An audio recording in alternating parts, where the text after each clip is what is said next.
yardım eyle çörek acına. Sana salam olsun ya Resulallah.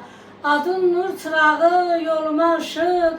Muhammed ümmeti adına aşık. Bu dilime, dinime her an yaraşır. Sana salam olsun ya Resulallah. Sana salam olsun ya Resulallah. Amin.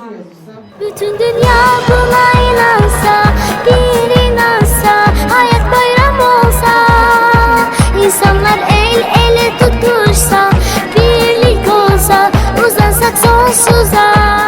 Doğruydu. Evdə neçə nəfər var idisə, onun ailə üzvlərinin sayı qədər bu quşqunlar şam düzəldirdi. Bəli. Beləcə lap nəzik düzəldi. Bax belə bilim.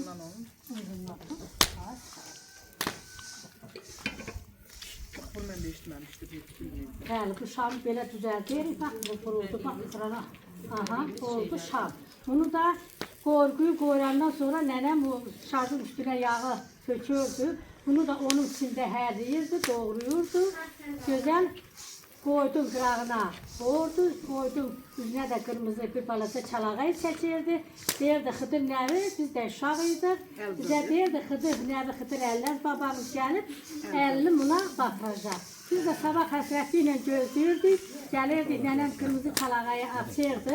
Onun altındakı qoydu, hissə bölürdü qonşulara, biz də pay aparırdıq. İndi bizim nəsillər də, bizim uşaqlarımız, nəvələrimiz də bizdən götürsünlər ki, bizim ədət-ənələrimiz itməsin. Xıdır Nəbi də baharın gəlişinin Bəli, Xıdır Nəbi də baharın gəlişini həm yerə nəfəs verilir, həyat oyanır, ağaclar oyanır, yerə nəfəs verilir. Xıdır Nəbi gələndə nənəm deyirdi ki, daha qışın qorxusu yoxdur, yerə nəfəs verildi. Daha hava yaxşılaşacaq, hava gözəl. Bəli, savaşması var. Barəsində, bəli, çox gözəl. Sevinç onu açın, onun da bir yanı var. Soğuğun savaşması var. Yandıraq mı biraz altı? Yandırmış, at basmış.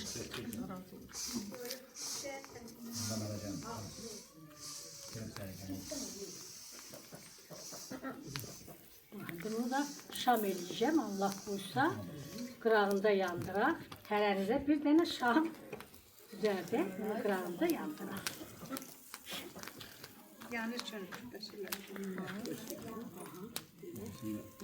Sevinç xanımı da siz saxlayıb.